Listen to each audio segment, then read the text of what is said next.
Was Deep Dish the first electronic music project you kind of went into?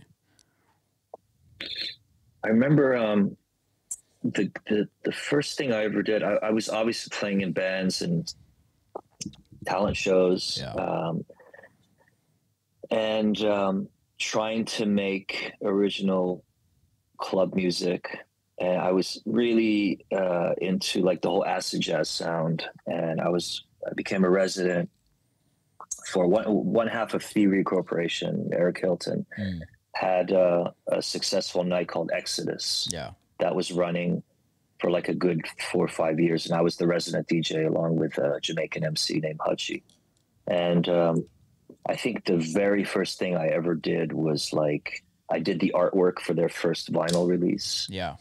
That came out, I think it was on their label, which was distributed by 8 Ball Records, which was an early New York label at the time. And I might have done the beats or the scratching. I don't remember now. I think I have credit for doing the artwork, the scratching, and maybe like the backbeat or something. So that was the very first thing that came out on vinyl, and I was really proud of that. I remember. Shortly after that, I met Sharam, and we, released that first record, which was called Moods, I believe. And we just got a lot of interest at that time. During that period of time, like everything was new. Like the script was being written. It obviously began like in the mid to late 80s, but everything was new. There weren't as many DJs and producers, and of course there were records coming from Detroit and New York, Chicago, Belgium, the UK, and we were just taking all those influences and trying to give it our own kind of spin. Amazing. How? When your parents moved to America with you, bring you over to America from Iran, and then you get into becoming an artist, there's not usually the way, from my experience of having friends of immigrants, it's not usually the direction where parents want their children to go. How was that dynamic growing up? It was, it was combative. It was them obviously not understanding the field I wanted to go in. It's I'm just thinking about it now, how big of a culture like just DJing is, and how people with only a passing knowledge of music understand what DJs do via social media. Like a lot of bloggers and influencers have become DJs. And like DJing is an art form.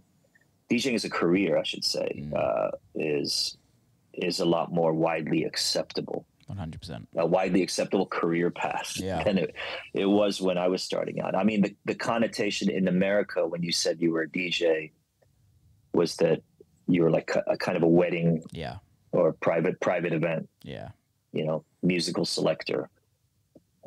You would have your own equipment, you show up, set up, play, and leave and get paid. It was not a very glamorous occupation, and there wasn't a lot of money to be made as well. So it wasn't like a viable career path in the eyes of many, let alone immigrant parents who wanted their kids to become like doctors or lawyers or engineers.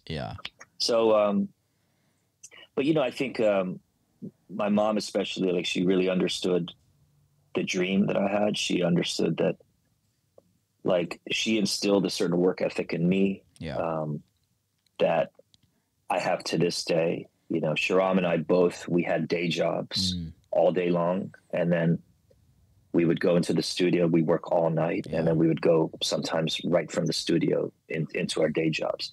And that was something that we were doing for the bulk of those early Deep Dish years. And it wasn't till we got to a point where we were just like sleeping through our alarm when we had like an hour or two to sleep before going to work, one too many times, one too many meetings in the back room with the general manager or the regional manager saying, hey, you know, like this is, you can't keep missing work.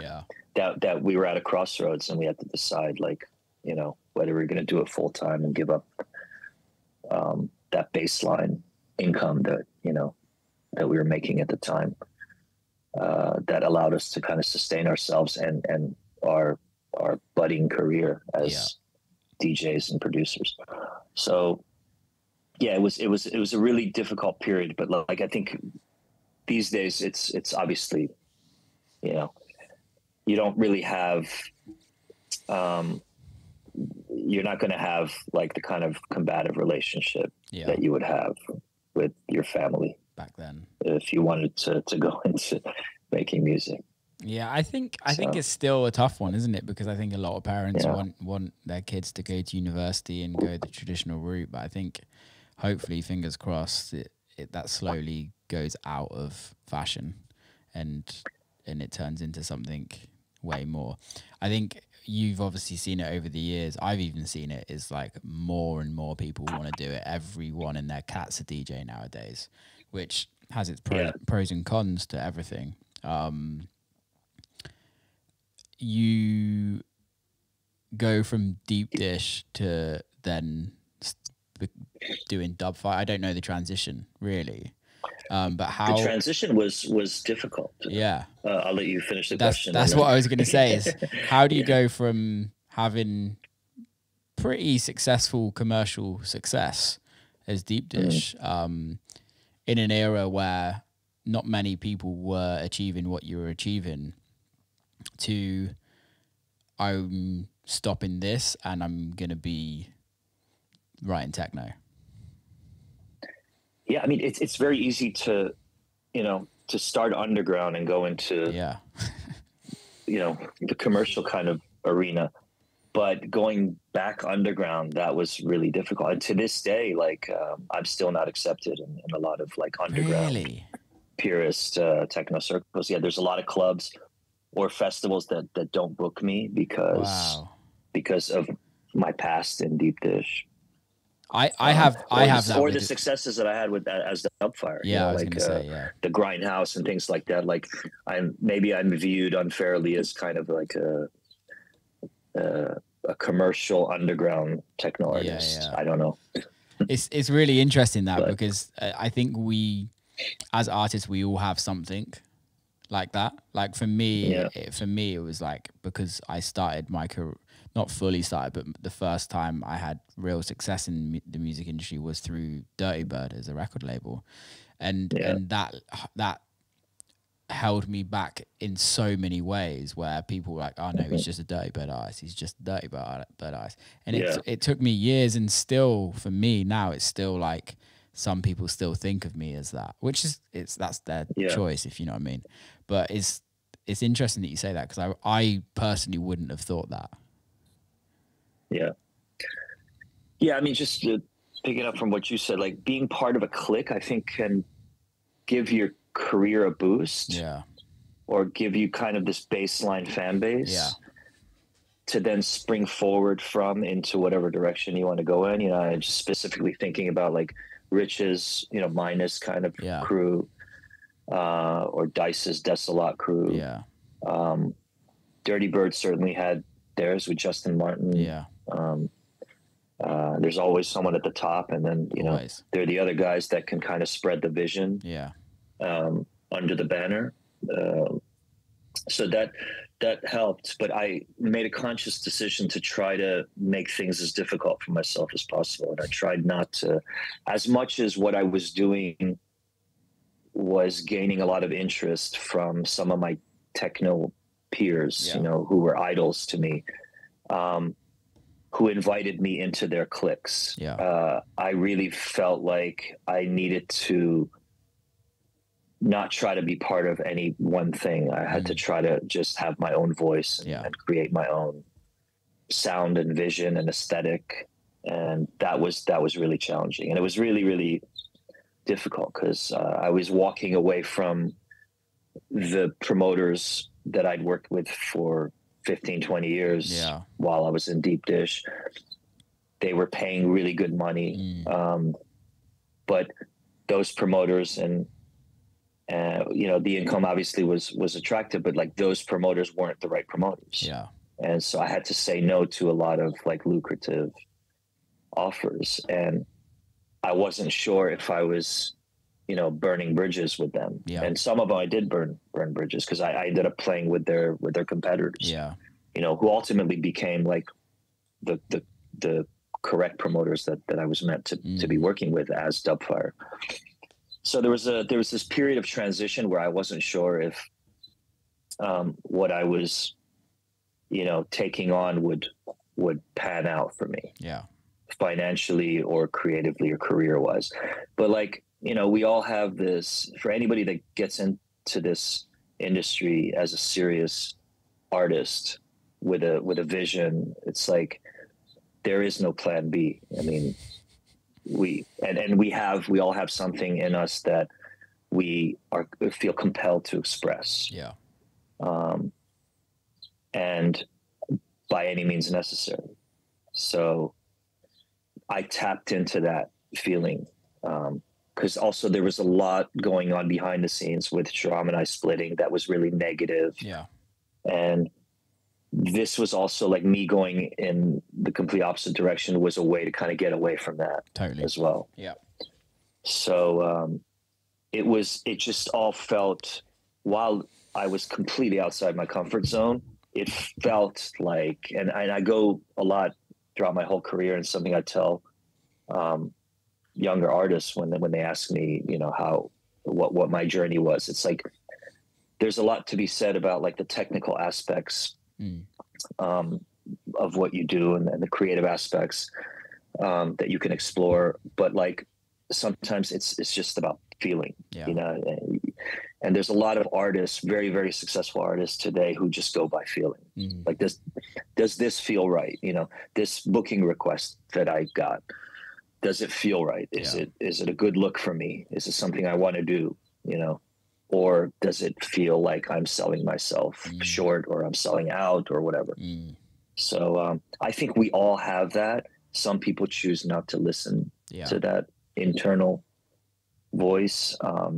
Others are always in conflict with that internal voice. But I think more often than not, if you think back to when you felt like something was the right thing to do and you did something, you know, like that was the opposite, that was the wrong decision. Yeah.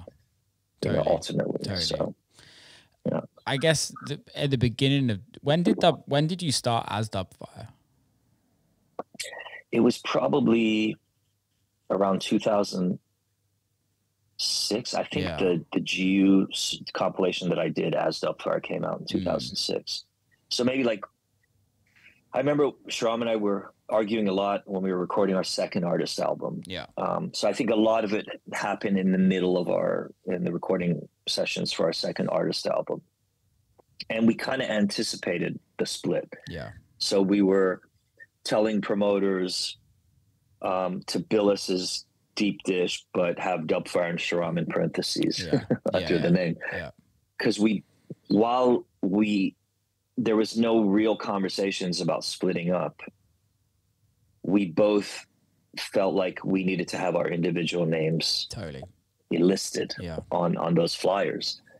And that was kind of prophetic for what ended up happening. You know, we never thought that we would, you know, at best we thought like we would keep Deep Dish going, but like, you know, have these solo careers on the side, and we'd be in a position to have like two successful, you know, careers going side by side. Because there were certain things that he wanted to explore that maybe weren't appropriate for what we were doing as Deep Dish, because that was always like this compromised sound and vision. But yeah, like obviously things got ugly, and we just didn't want anything to do with Deep Dish. And now like we still get back together to do like the odd show here and there. Because the promoters, you know, like a lot of the big promoters these days have been longtime Deep Dish fans. And, you know, they're interested in us playing together again. And when we do play, sometimes Often, actually, the last few times we played together, like we can still tap into that that magic, you know, which was always that compromised vision, which was always the tug of war, the push pull that he and I had creatively and like business wise, that created the magic. You know, it was like it was all the fights, and all the tension, like all that contributed to that element in Deep Dish that we're renowned for. Yeah, I guess. And that didn't come, you know, none of that came easy. No, I can imagine. So, do you miss it? Yeah. No, I don't miss it. You know, like playing together again, for us rekindles that friendship and the magic that we had, and gives us what we need. For that brief moment in time. But then we're happy to kind of go separate ways, retreat into our own corner. Yeah.